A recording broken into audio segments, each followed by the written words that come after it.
নাগরিকের জন্য দেশকে নিরাপদ করতে চায় সরকার। জাতির উদ্দেশ্যে প্রধানমন্ত্রীর ভাষণ। পবিত্র রমজানের শুভেচ্ছা।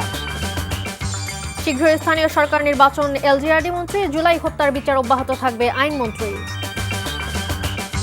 সংস্কার বাস্তবায়নে সরকার সিদ্ধান্ত না নিলে সংসদে বিরোধী দল ছেড়ে কথা বলবে না ডক্টর শফিক। পবিত্র রমজানের চাঁদ দেখা গেছে, আজ রোজা। বৃহস্পতিবার থেকে স্কুলে ছুটি ঘোষণা।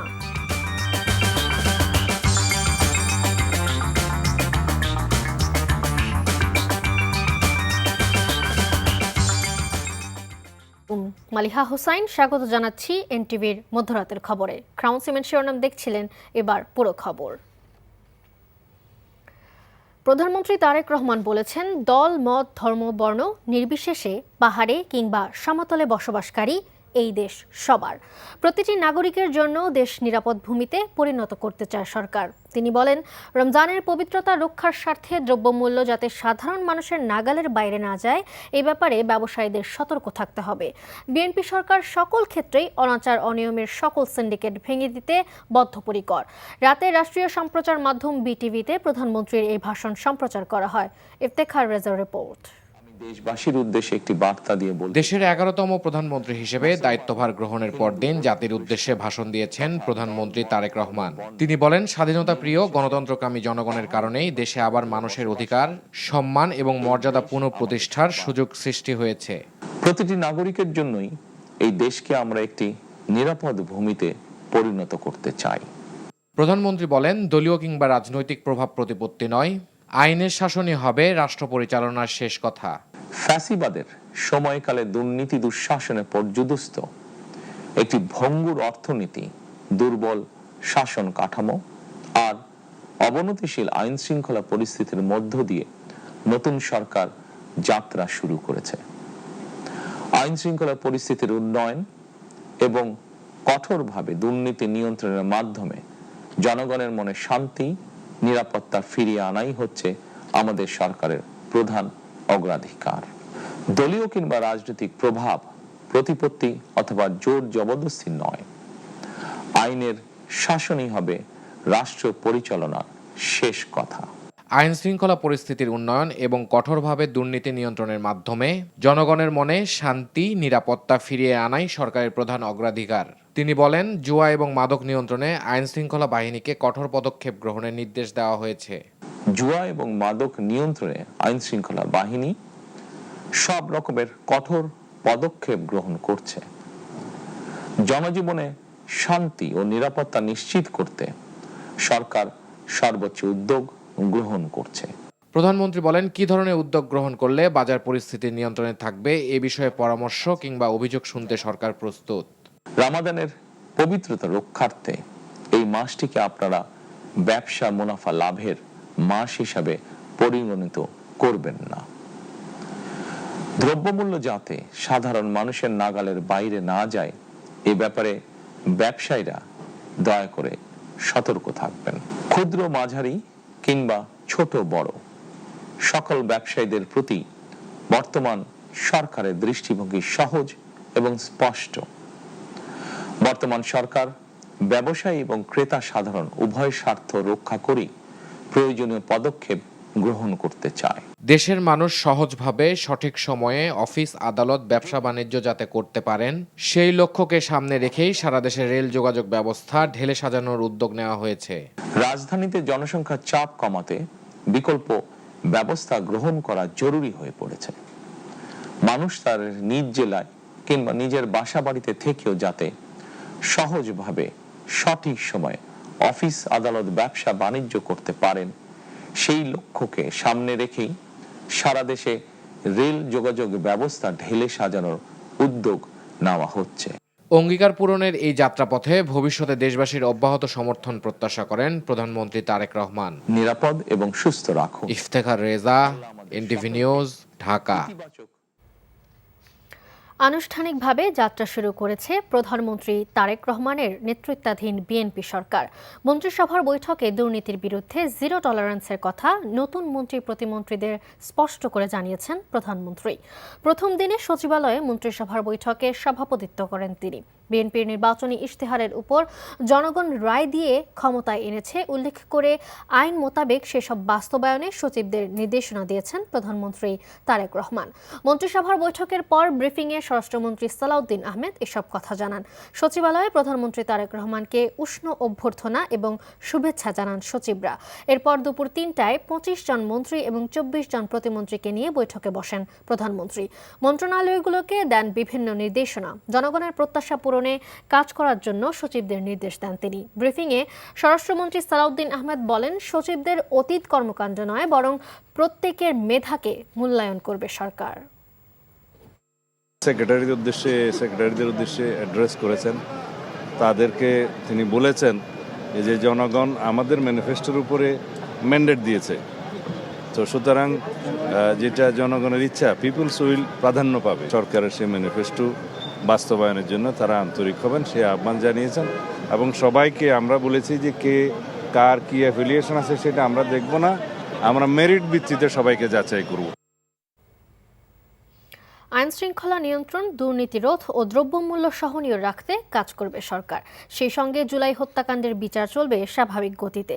সচিবালয়ে নিজ নিজ দপ্তরে যোগ দিয়ে প্রথম কর্মদিবসে এইসব কথা জানান নতুন সরকারের মন্ত্রী প্রতিমন্ত্রীরা। তারা বলেন, গণতন্ত্রের পথে চলবে বিএনপি সরকার। দেখুন হাসান মাহমুদের রিপোর্ট। দীর্ঘ ব্যবধানে সচিবালয়ে এসেছেন পুরনো মন্ত্রীরা, আর একেবারেই নতুন যারা মন্ত্রণালয়ের দায়িত্ব পেয়েছেন তারাও প্রথম কর্মদিবসে সচিবালয়ে নিজের দপ্তরে নতুন অভিজ্ঞতার মুখোমুখি। সামনে জনগণকে দেয়া প্রতিশ্রুতি বাস্তবায়নের দীর্ঘ চ্যালেঞ্জ। প্রধানমন্ত্রী তারেক রহমান সহ নতুন মন্ত্রী প্রতিমন্ত্রীদের আগমনকে কেন্দ্র করে সচিবালয়ে ছিল কর্মব্যস্ত মুখরতা। কর্মকর্তারা ফুল দিয়ে স্বাগত জানিয়েছেন সবাইকে। নতুন পথচলায় নানা চ্যালেঞ্জ উতরে জনগণের প্রত্যাশাকে এগিয়ে রাখবে বিএনপি সরকার। মানুষের প্রতি আমাদের যে দায়বোধ, সেই দায়বোধ আমরা মনে করি যে সরকার পরিচালনা করতে গিয়ে আমাদের মূল লক্ষ্যই থাকবে জনগণের সেবা করা। প্রাথমিকভাবে দ্রব্যমূল্য নিয়ন্ত্রণে রাখা, আইন শৃঙ্খলা পরিস্থিতি আরও উন্নত করা এবং সরবরাহ চেইন আর কি সাপ্লাই চেইন ঠিক রাখা, আর বিদ্যুৎ এবং জ্বালানি সেক্টরে যাতে কোনো সমস্যা না হয়, গ্যাস এবং বিদ্যুতে, সেটার প্রতি লক্ষ্য রাখে। বাংলাদেশে মানুষের যে প্রত্যাশা, সেটা পরিবেশের দিক থেকে হোক, সেটা খাদ্য উৎপাদনের দিক থেকে হোক, সর্বদিক থেকে আমাদের চেষ্টা থাকবে যেন মানুষের প্রত্যাশা পূরণ করতে পারে। আমাদের শিক্ষা ব্যবস্থাকে যুগ উপযোগী শিক্ষা ব্যবস্থা করতে হবে। আমাদের কম্পিট করতে হবে ওয়ার্ল্ড অন্যান্য কান্ট্রিগুলোর সাথে। গ্লোবাল ভিলেজে আমরা এই ব্যাকডেটেড কোনো এডুকেশন থাকতে পারবে না। জুলাই হত্যাকাণ্ডের বিচার স্বাভাবিকভাবেই চলমান থাকবে, আর রমজানে দ্রব্যমূল্য সহনীয় এবং সবসময় বাজার নিয়ন্ত্রণে রাখার প্রত্যয় মন্ত্রীদের। অর্থনীতির সুফল একটা কোনো প্যাট্রোনাইজ গ্রুপ একটা পৃষ্ঠপোষকতার মাধ্যমে আমরা করতে পারি না। এই অর্থনীতির সুফল বাংলাদেশের প্রত্যেকটি নাগরিকের কাছে যেতে হবে। মানবতা বিরোধী অপরাধের যে বিষয়, আইন তার নিজস্ব গতিতে চলবে, আইন তার নিজস্ব গতিতে চলবে, আমরা সেভাবেই দেখব। তবে আইনের যদি কোনো অপব্যবহার হয়ে থাকে সেটাও আমরা দেখব। জরুরি যে সমস্যাগুলিতে আমরা অ্যাড্রেস করতে চাই সেটা একটা সম্মানজনক জায়গাতে আনতে কমপক্ষে 180 দিন হলে সুবিধা হয়। সেই অনুযায়ী 180 দিনের একটা পরিকল্পনা আমাদের খসড়া আকারে তৈরি করা আছে। তবে নতুন মন্ত্রী প্রতিমন্ত্রীরা জানিয়েছেন, দুর্নীতি কমিয়ে জনগণের সেবা প্রাপ্তিকে সহজ করতে চান তারা। এখনো দুর্নীতিমুক্ত হয়নি এবং সেগুলি ঠিক করার জন্য তো আমাদের চেষ্টা চলবে। দেশবাসীর যে প্রত্যাশা, সেই প্রত্যাশা এই গণতান্ত্রিক সরকারের কাছে অনেক বেশি। আমরা বেশ কিছু অ্যাপ্রোপ্রিয়েট প্ল্যানিং নিয়ে আগাচ্ছি এবং চেষ্টা করব আপনাদের সহযোগিতা চাই আমরা সার্বক্ষণিকভাবে। বন্ধ হয়েছে অনেক জায়গার শ্রমবাজার, সেখানে শ্রমবাজার ওপেন করার জন্য যদি প্রধানমন্ত্রী একটি সফর দেন মিডল ইস্টে, সেটা আমাদের জন্য একটা সম্ভাবনা, নতুন দ্বার উন্মোচন করতে পারে। মন্ত্রী প্রতিমন্ত্রীদের সরব উপস্থিতিতে দিনভর কর্মচঞ্চল ছিল সচিবালয়। Hasan Mahmud, NTV news, Dhaka.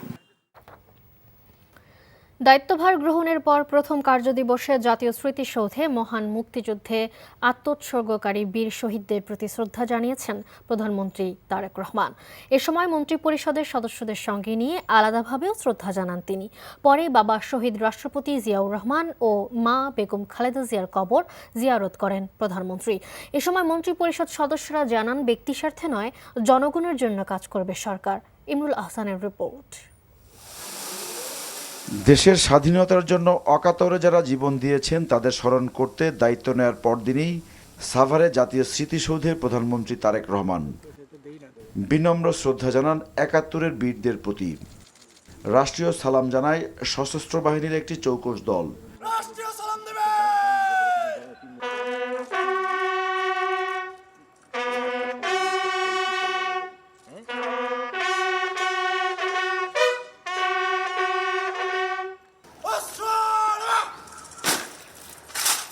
এরপর মন্ত্রিসভার সদস্যদের নিয়ে শহীদ বেদিতে শ্রদ্ধা জানান তারেক রহমান। জাতীয় স্মৃতিসৌধের পরিদর্শন বইতেও স্বাক্ষর করেন প্রধানমন্ত্রী। স্মৃতিসৌধ প্রাঙ্গণে গাছের চারাও রোপণ করেন তারেক রহমান। পরে সাংবাদিকদের আমির খসরু মাহমুদ চৌধুরী বলেন, মুক্তিযুদ্ধ ও ২৪-এর গণ অভ্যুত্থান দুটোকেই মর্যাদা দিতে চায় বিএনপি। বলেন, দেশের স্বার্থে বাংলাদেশকে গড়তে চায় নতুন সরকার। মুক্তিযুদ্ধ হচ্ছে দেশের জন্মের যুদ্ধ, আর ২৪ হচ্ছে আমাদের স্বৈরাচার নিপাতের করে একটি গণতান্ত্রিক অর্ডার ফিরিয়ে আনার যুদ্ধ। সুতরাং দুইটারই দুই ভ্যালু আছে, মূল্যবোধ আছে, তো দুটাকে রেসপেক্ট করতে হবে। তবে মুক্তিযুদ্ধের যার বিনিময়ে বাংলাদেশ হয়েছে, তো সেটা তো আমাদের প্রাথমিক দায়িত্ব। যে বাংলাদেশ আমরা যুদ্ধ করে করেছি, সেটাকে গড়ে তুলতে হবে জনগণের স্বার্থে, দেশের স্বার্থে, কোনো ব্যক্তির স্বার্থে, গোষ্ঠীর স্বার্থে নাই। এটাই মূল্যবোধ। সাভার থেকে ফিরে শেরেবাংলা নগরে বাবা শহীদ রাষ্ট্রপতি জিয়াউর রহমান ও মা বেগম খালেদা জিয়ার কবর জিয়ারত করেন প্রধানমন্ত্রী তারেক রহমান। পরে মন্ত্রিসভার সদস্যদের নিয়ে আলাদা শ্রদ্ধা জানান তিনি। নতুন মন্ত্রীরা বলেন, জনগণের আকাঙ্ক্ষা পূরণে কাজ করতে চান তারা। প্রেসিডেন্ট জিয়া রহমান খাল খনন কর্মসূচি শুরু করেছিলেন এবং দেশে একটা বিপ্লব তিনি তৈরি করেছিলেন, যেটা স্বনির্ভর বাংলাদেশ গড়ে তোলা। ইনশাল্লাহ আগামী দিনে জনাব তারেক রহমানের নেতৃত্বে খাল খনন কর্মসূচির মাধ্যমেই আমরা যেন নতুন সে আন্দোলন গড়ে তুলতে পারি। আমাদের যে 3টি মন্ত্রণালয় আছে সেটা বাংলাদেশের জন্য মধ্যে খুবই গুরুত্বপূর্ণ মন্ত্রণালয় এবং সেটাকে ফাংশন করানো খুবই জরুরি যদি উন্নয়নটাকে দৃশ্যমান করতে হয়, যদি অর্থনীতিকে সচল করতে হয়। তো সেই বিবেচনায় আমাদের উপর সরকার প্রধান আস্থা রেখেছে। ডেফিনেটলি এই আস্থার মর্যাদা আমরা কর্মের মাধ্যমে এবং জবাবদিহিতার মাধ্যমে জনগণের কাছে প্রতিষ্ঠিত করতে সক্ষম হব। Imrul Ahsan, NTV news, Dhaka. সরকারি গাড়িতে নয়, নিজের গাড়িতেই চলাফেরার সিদ্ধান্ত নিয়েছেন প্রধানমন্ত্রী তারেক রহমান। বুধবার প্রধানমন্ত্রীর অতিরিক্ত প্রেস সচিব আতিকুর রহমান রুমন এই তথ্য জানান। তিনি বলেন, প্রধানমন্ত্রী নিজের গাড়ি, নিজের চালক ও নিজের ক্রয় করা জ্বালানি ব্যবহার করবেন। তিনি প্রধানমন্ত্রীর সরকারি গাড়ি ব্যবহার করছেন না। আজকে দিনের কর্মসূচিতে প্রধানমন্ত্রী সাভার ও শেরেবাংলা নগরে গিয়েছিলেন নিজের গাড়িতে চড়ে। সেখানে থেকে সচিবালয়ে তিনি যান সেই গাড়িতেই। আতিকুর রহমান বলেন, যানজটের কথা বিবেচনা করে প্রধানমন্ত্রীর নির্দেশে তার গাড়ি বহরের সংখ্যা কমিয়ে ফেলা হয়েছে। এতদিন গাড়ি বহরে 13 থেকে 14টি গাড়ি থাকতো, আজ সেটা কমিয়ে 4টি করা হয়েছে। সংস্কার বাস্তবায়নে সরকার সিদ্ধান্ত না নিলে সংসদে বিরোধী দল ছেড়ে কথা বলবেন না বলে জানিয়েছেন সংসদের বিরোধী দলীয় নেতা ও জামায়াত ইসলামীর আমির ডক্টর শফিকুর রহমান। রাজধানীর মিরপুরের মণিপুর স্কুল সংলগ্ন এলাকায় পরিচ্ছন্নতা কর্মসূচিতে অংশ নিয়ে তিনি এই কথা বলেন। সাংবাদিকদের প্রশ্নের জবাবে জামায়াত আমির বলেন, জুলাই সনদের ভিত্তিতে গণভোটে জনরায় এসেছে। এই রায় বাস্তবায়নও সংস্কার উপেক্ষা করার সুযোগ নেই। সংস্কার বিষয়ে বর্তমান সরকারের ভূমিকার সমালোচনা করে তিনি বলেন, জুলাই সনদের আলোকে সংস্কার বাস্তবায়ন করা সরকারের পবিত্র দায়িত্ব। এই দায়িত্বে অবহেলা করার সুযোগ নেই। সরকার যদি সংস্কার বাস্তবায়নে অবহেলা করে তাহলে বিরোধী দল হিসেবে জামায়াত সহ 11 দলীয় জোটের সদস্যরা তার সমালোচনা করবেন। সংস্কার প্রশ্নে কোনো আপোষ করা হবে না বলেও জানান জামায়াত আমির। সংসদে গিয়ে দেশের জন্য ভালো কিছু করতে চাই ইনশাআল্লাহ, আর সংস্কারের মাধ্যমে সমাজের আবর্জনা দূর করতে চাই।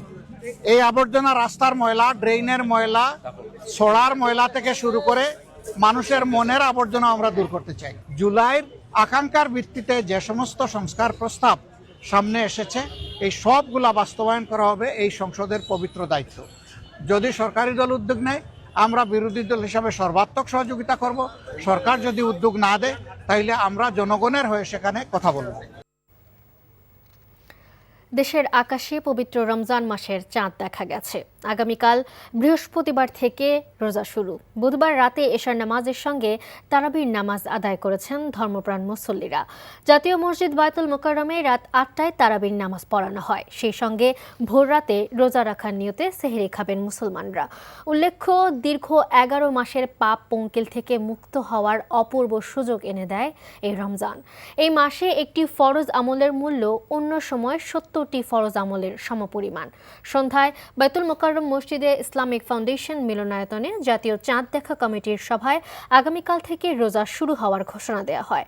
সভায় সভাপতিত্ব করেন ধর্মমন্ত্রী কাজী শাহ মুফাজ্জল হোসাইন কায়কোবাদ।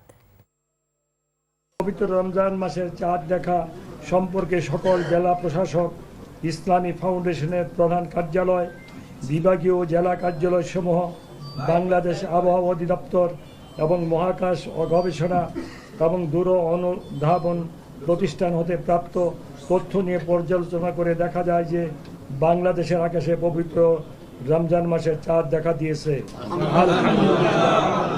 আমাদের সকলের ন্যাক আমল সহ কবুল করুক, আমাদের ন্যাক মকসুদকে পুরা করুক।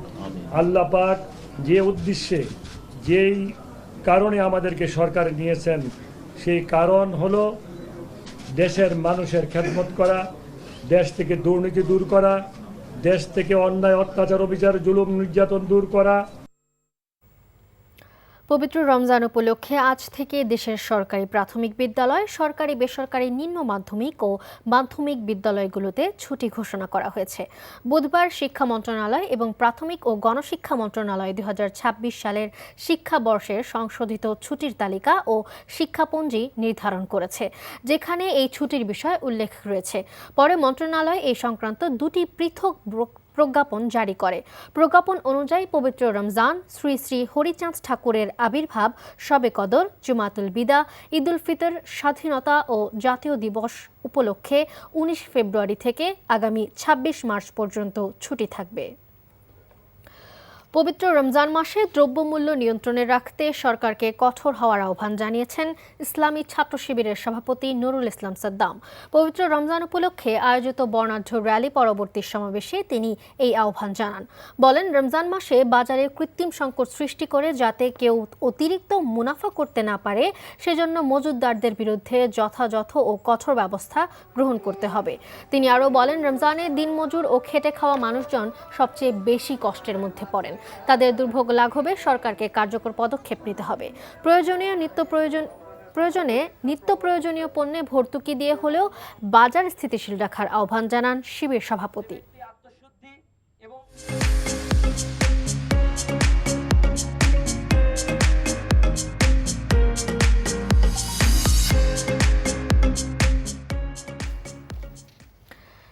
ইফতারের অন্যতম অনুষঙ্গ খেজুর আমদানিতে 50% বেশি শুল্ক কমায় বাজারে কমেছে পণ্যটির দাম। এতে কিছুটা স্বস্তিতে সাধারণ মানুষ। আমদানিকারকরা জানিয়েছেন, খরচ কমায় এবার মধ্যপ্রাচ্য থেকে আমদানি হয়েছে পর্যাপ্ত পরিমাণ খেজুর। বাজারেও বেড়েছে খেজুরের সরবরাহ। বিক্রেতারা বলছেন, গত বছরের তুলনায় বেশিরভাগ খেজুরের দাম কমেছে কেজিতে 20 থেকে 50 টাকা। সেলিম মালিকের রিপোর্ট। রমজানে খেজুরের বাজারে সরবরাহ স্বাভাবিক রাখার পাশাপাশি দাম নিয়ন্ত্রণে গত ডিসেম্বরে আমদানিতে বড় শুল্ক ছাড় দেয় জাতীয় রাজস্ব বোর্ড এনবিআর। শুল্ক এক লাফে 25% থেকে কমিয়ে নির্ধারণ করা হয় 15%। এছাড়া চলতি অর্থ বছরের বাজেটে আমদানি পর্যায়ে অগ্রিম আয়কর 10% থেকে নামিয়ে 5% নির্ধারণ করা হয়। এমন কর ছাড়ে কম খরচে মধ্যপ্রাচ্য থেকে খেজুর আমদানি বেড়েছে। আমাদের এলসি করার কোনো সমস্যা হচ্ছে না, সাপ্লাই চেনও ভালো আছে। এখন আমাদের আমদানি যা প্রয়োজন আমরা ততটুকু আমরা আমদানি করতে পেরেছি। গত বছর যে পরিমাণ আমদানি ছিল তার সাথে এই বছর 20% বেশি, আর পাবলানে যথেষ্ট পরিমাণ মাল আছে। রাজধানীর বাদামতলীর আড়তদাররা বলছেন, এবার খেজুরের সরবরাহ ভরপুর, রমজানে কোনো সংকট হবে না। রমজানের মধ্যে কোনো খেজুরের দাম বাড়ার কোনো সম্ভাবনা নেই। আমাদের পর্যাপ্ত পরিমাণ খেজুর আছে। এখন বর্তমানে যে দাম আছে রমজানে এই দামই থাকবে, কারণ খেজুর আসতেছে, তো সরকার এখন ব্যাট কমাই দিয়েছে না, অনেক খেজুর আসতেছে। এদিকে খুচরা বাজারে গত বছরের তুলনায় কেজি প্রতি খেজুরের দাম কমেছে বেশ খানিকটা। বড় খেজুর ছিল আপনার ধরেন 480, এখন 450 টাকা পাওয়া যাচ্ছে। ধরেন আজ ছিল 1000 টাকা, এখন 950 টাকা। মেজুল আছে আপনার 1400 টাকা, সে খেজুর আপনি 1350 টাকা পাচ্ছে, পার কেজিতে 50 টাকা, 20 টাকা, 30 টাকা কমছে। বাজার বিশ্লেষকরা বলছেন, সরবরাহ পর্যাপ্ত থাকার পরও নজরদারির দুর্বলতায় সুযোগ নিতে পারে অসাধু ব্যবসায়ী চক্র। পণ্য চাহিদা বেড়ে যাওয়ার ফলে অনেক ক্ষেত্রেই সাপ্লাইটাকে নিয়ন্ত্রণ করা হবে, অর্থাৎ সাপ্লাইটাকে সীমিত করে আপনার বাজারটাকে আরও অস্থির করে দেওয়া হবে, এবং সেটা কিন্তু অলরেডি পায়তারা চলছে। সিন্ডিকেট করে বাজার অস্থির করে তোলার চেষ্টা করা হলে কঠোর ব্যবস্থা নেওয়ার হুঁশিয়ারি জানিয়েছে জাতীয় ভোক্তা অধিকার সংরক্ষণ অধিদপ্তর। আমদানিকৃত যে খেজুর সেটা যাতে কোনো ধরনের কৃত্রিম সংকট তৈরি করতে না পারে, আমদানিকৃত পণ্যের গায়ে যে দেশ থেকে আমদানি করা হচ্ছে সেই দেশের সিল, এবং যারা আমদানিকারক তাদের যাতে সিল থাকে, এবং যাতে আমরা সঠিক মূল্যে উপযুক্ত সেবাটা নিশ্চিত করতে পারি। এই ক্ষেত্রে আমাদের মনিটরিং টিম থাকবে। আমরা বিভিন্ন ইন্টেলিজেন্স থেকেও বিভিন্ন সময় রিপোর্ট পাই, এবং রিপোর্টের প্রেক্ষিতে সাথে সাথে কিন্তু আমাদের কার্যক্রম চলে। এইবারও এটার কোনো ব্যত্যয় হবে না। দেশে সারা বছর খেজুরের চাহিদা 1 লাখ টনের কাছাকাছি। এর মধ্যে রমজানি চাহিদা 60 থেকে 70 হাজার টন। সেলিম মালিক, এনটিভি নিউজ, ঢাকা। জুলাই হত্যাকাণ্ডের সজীব ওয়াজেদ জয় ও জুনায়েদ আহমেদ পলকের বিরুদ্ধে করা মামলার সূচনা বক্তব্য শেষ হয়েছে। এই মামলার সাক্ষ্য গ্রহণ শুরু হবে 25 ফেব্রুয়ারি। এদিকে জুলাই হত্যাকাণ্ডে ওবায়দুল কাদেরের মামলায় শহীদ শরীফ ওসমান হাদির লিখিত জবানবন্দি সাক্ষ্য হিসেবে গ্রহণ করছে ট্রাইব্যুনাল। চিফ প্রসিকিউটর জানান, আইনের ধারা অনুযায়ী এই সাক্ষ্য গ্রহণ করেছেন প্রসিকিউশন। এদিকে আওয়ামী লীগ সরকারের আমলে সংঘটিত শতাধিক গুম খুনের মামলায় সাক্ষ্য দেওয়া সাবেক সেনাপ্রধান ইকবাল করিম ভূঁইয়াকে জেরা করেছেন জিয়াউল আহসানের আইনজীবীরা। বুধবার আন্তর্জাতিক অপরাধ ট্রাইব্যুনাল 1-এর বিচারিক প্যানেলে এ জেরা হয়েছে। গত 8 ফেব্রুয়ারি শুরু হওয়া জবানবন্দিতে জিয়াউল আহসান সহ আওয়ামী লীগের আমলে সেনা সদস্য ও র্যাবের গুম খুনের সংস্কৃতি তুলে ধরেন তিনি। মৃত মানুষের জবানবন্দি আগামী 25 ফেব্রুয়ারি আসামি সজীব ওয়াজেদ জয় এবং জুনায়েদ আহমেদ পলকের বিরুদ্ধে যে মামলার সেটার প্রথম সাক্ষ্য অনুষ্ঠিত হবে। শহীদ ওসমান হাদি তার যে সাক্ষ্য তিনি তদন্তকারী কর্মকর্তার কাছে দিয়েছিলেন, আমাদের আইনের 19 ধারায় একটা বিধান রাখা হয়েছে যে যদি কোনো সাক্ষীর এরকম বক্তব্য তদন্তকারী কর্মকর্তার কাছে দেয়া থাকে, কিন্তু পরবর্তীতে তার পক্ষে আর কখনো সাক্ষ্য গ্রহণের জন্য আদালতে উপস্থিত হওয়া সম্ভব না হয়, তাহলে আদালত তার সেই বক্তব্যকে সত্য বক্তব্য হিসাবে গ্রহণ করতে পারেন। সেই কারণে উক্ত ধারার অধীনেই আমরা সেই অ্যাপ্লিকেশনটা দিয়েছিলাম, আদালত সেটা মঞ্জুর করেছেন। জুলাই জাতীয় সনদ অবৈধ ও সংবিধানের সঙ্গে সাংঘর্ষিক ঘোষণার নির্দেশনা চেয়ে রিট দায়ের করা হয়েছে। রিটে জুলাই জাতীয় সনদের কার্যকারিতা স্থগিত চাওয়া হয়েছে। আজ সুপ্রিম কোর্টের আইনজীবী অ্যাডভোকেট ইউনুস আলী আকন্দ জনস্বার্থে এই রিট দায়ের করেন। মন্ত্রিপরিষদ সচিব, আইন সচিব, জাতীয় ঐক্যমত কমিশন, প্রধান নির্বাচন কমিশনার সহ সংশ্লিষ্টদের রিটে বিবাদী করা হয়েছে। আগামী সপ্তাহে বিচারপতি রাজিক আল জলিলের নেতৃত্বাধীন হাইকোর্ট বেঞ্চে রিট আবেদনটির ওপর শুনানি হতে পারে বলে জানান আইনজীবী। এদিকে গত 12 ফেব্রুয়ারি অনুষ্ঠিত হওয়া গণভোটের বৈধতা চ্যালেঞ্জ ও 13 ফেব্রুয়ারি গণভোটের ফল বাতিল চেয়ে মঙ্গলবার হাইকোর্টে রিট দায়ের করা হয়। সুপ্রিম কোর্টের আইনজীবী ABM আতাউল মজিদ তৌহিদ জনস্বার্থে এই রিট দায়ের করেন। হঠাৎ করেই ঢাকায় এসেছেন 2014 বিশ্বকাপ জয়ী জার্মানির মিডফিল্ডার মেসুত ওজিল। বিকেলে তিনি ঢাকা বিশ্ববিদ্যালয়ে পৌঁছালে তাকে স্বাগত জানান ডাকসুর ভিপি সাদিক কায়েম। রোহিঙ্গা শরণার্থী ক্যাম্প পরিদর্শন সহ বিভিন্ন জনকল্যাণমূলক কাজে বাংলাদেশে এসেছেন সাবেক তারকা এই ফুটবলার। তুরস্ক সরকারের আওতাধীন টিকা নামের একটি প্রজেক্ট শহীদ মুর্তুজা মেডিকেল সেন্টারের বেশ কিছু উন্নয়নমূলক কাজে সহযোগিতা করছে। এই উন্নয়ন প্রকল্পের উদ্বোধনের জন্যই মূলত বাংলাদেশে এসেছেন মেসুত ওজিল। তার সঙ্গে এসেছেন তুরস্কের প্রেসিডেন্ট রুসেপ তাইয়েপ এরদোয়ানের ছেলে। পূর্ব ঘোষণা না থাকলেও বিশ্বকাপ জয়ী এই তারকাকে দেখতে ভিড় জমান বিপুল সংখ্যক শিক্ষার্থী। তবে তার আগমন সম্পর্কে অবগত নয় Bangladesh football federation.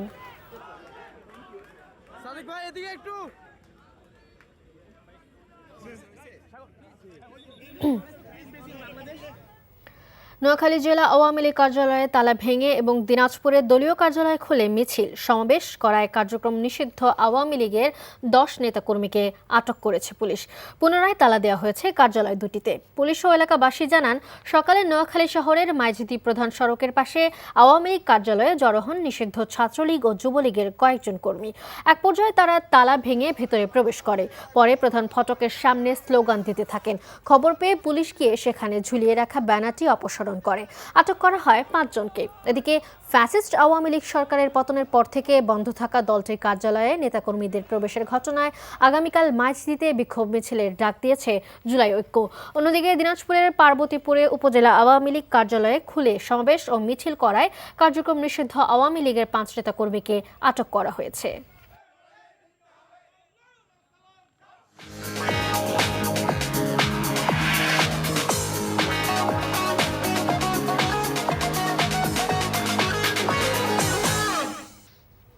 Mercantile bank অর্থনীতির খবর। ফের কমেছে স্বর্ণের দাম। ভরি প্রতি সর্বোচ্চ ৩,২৬৬ টাকা পর্যন্ত দাম কমানোর সিদ্ধান্ত নিয়েছে বাংলাদেশ জুয়েলার্স সমিতি বাজস। এতে করে 22 ক্যারেটের স্বর্ণের ভরি 2,55,558 টাকায় নেমে এসেছে, যা গতকাল পর্যন্ত ছিল 2,58,000 টাকা। এছাড়া 21 ক্যারেটের স্বর্ণের ভরি 2,43,953 টাকা, 18 ক্যারেটের ভরি 2,09,077 টাকা আর সনাতন পদ্ধতির প্রতি ভরি স্বর্ণের দাম 1,71,111 টাকা নির্ধারণ করা হয়েছে। আর আন্তর্জাতিক বাজারে প্রতি আউন্স স্বর্ণের দাম 4,935 মার্কিন ডলার, যা গতকাল পর্যন্ত ছিল 4,958 মার্কিন ডলার। তবে অপরিবর্তিত রয়েছে রূপার দাম। সংযুক্ত আরব আমিরাত যুবদলের উদ্যোগে জাতীয় নির্বাচনে বিএনপির বিজয় উপলক্ষে আলোচনা সভা ও দোয়া মাহফিল অনুষ্ঠিত হয়েছে। আনোয়ার হোসেন ও ফরহাদ হোসেনের যৌথ সঞ্চালনায় সভাপতিত্ব করেন যুবদল নেতা আহাদ সরকার। এতে প্রধান অতিথি ছিলেন ইউএই বিএনপির আহ্বায়ক কমিটির সদস্য ইঞ্জিনিয়ার জাহাঙ্গীর আলম রূপু। বক্তব্য দেন যুবনেতা নীলরতন দাস, FA সোহেল সহ অনেকে। অনুষ্ঠানে বক্তারা এই বিজয়কে সাধারণ মানুষের অধিকার পুনরুদ্ধার এবং গণতন্ত্রের বিজয় হিসেবে অভিহিত করেন। সভা শেষে দেশের শান্তি, সমৃদ্ধি এবং দলের চেয়ারম্যান সহ জাতীয় নেতৃবৃন্দের দীর্ঘায়ু ও সুস্থতা কামনা করে বিশেষ দোয়া ও মোনাজাত করা হয়। সৌদি আরবের জেদ্দায় বৈশাখী সামাজিক ও সাংস্কৃতিক সংগঠনের উদ্যোগে শীতকালীন পিঠা উৎসব অনুষ্ঠিত হয়েছে। স্যার তাজুল আলম দীপুর সার্বিক তত্ত্বাবধানে বিদেশের মাটিতে নতুন প্রজন্মকে আবহমান বাংলার ঐতিহ্যবাহী পিঠাপুলির সাথে পরিচয় করিয়ে দিতে এই আয়োজন করেন বৈশাখী সামাজিক ও সাংস্কৃতিক সংগঠন। এতে উপস্থিত ছিলেন ওয়াজিউল্লাহ মিয়া, আতাউর রহমান ভূঁইয়া, শওকাতুল আলম নিপু, মামুনুল হক, মারওয়া রওয়াজ, তাসফিয়া তোহা সহ আরও অনেকে। উৎসবে ছিল প্রবাসী বাংলাদেশিদের উপচে পড়া ভিড়, যেন মরুর বুকে একখণ্ড বাংলাদেশ। উৎসবে ছিল সাংস্কৃতিক অনুষ্ঠান, খেলাধুলা সহ নানান আয়োজন। সাংস্কৃতিক পরিবেশন করেন জেদ্দার স্থানীয় শিল্পীরা। এই ছিল মধ্যরাতের খবরে। এই খবরের ভিডিও সহ আপডেট জানতে ভিজিট করুন NTV অনলাইন www.ntvbd.com। এছাড়াও NTVর জনপ্রিয় সব অনুষ্ঠান ও খবরের আপডেট জানতে ভিজিট করুন আমাদের ইউটিউব ও ভেরিফাইড ফেসবুক পেজ। ধন্যবাদ সবাইকে।